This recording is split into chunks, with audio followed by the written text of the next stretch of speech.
The first step in tumbling stones is to select your rocks. They're the superstar.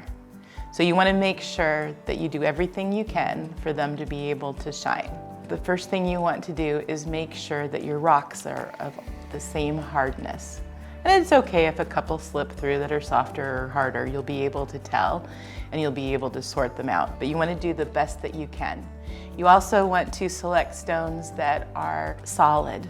You don't want a lot of cracks or fractures in the stone because they'll come apart during the tumbling process. So you're going to put your stones in the tumbler.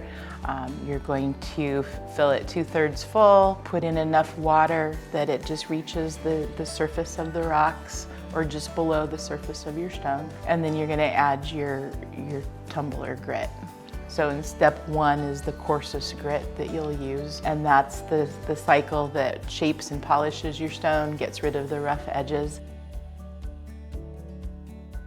You're going to run it 7 to 10 days, maybe longer depending on the stone. You're going to check your rock at 7 days if you know it's a hard stone. If it's a soft stone, like a 4 or 5 on the Mohs scale, you'll want to check it after 3 days. Once you're satisfied with the shape of your stone, then you'll know that it'll be time to move on to the second stage.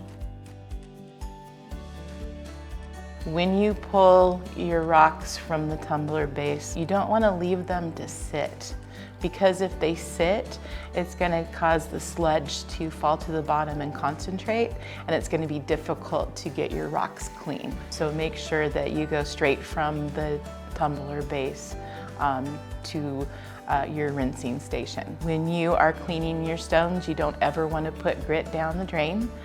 It can clog your pipes. So I like to use a 5-gallon bucket with a colander that sits on the top of the bucket. I dump my drum of rocks into that colander, and then I'll take fresh water and kind of spin it around in the drum to help release any sediment that has accumulated in the drum.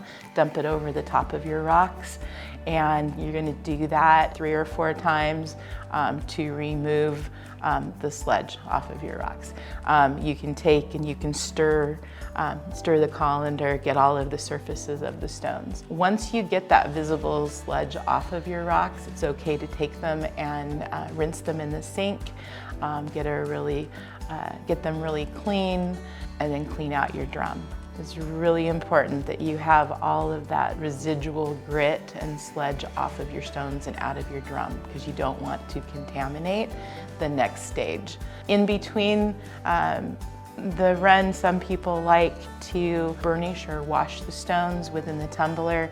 You can add your burnishing material, your borax or your ivory soap, and stick that in there and run it with water for 20 minutes to 24 hours. I find that 20 minutes is long enough to wash those stones in between the grit cycles.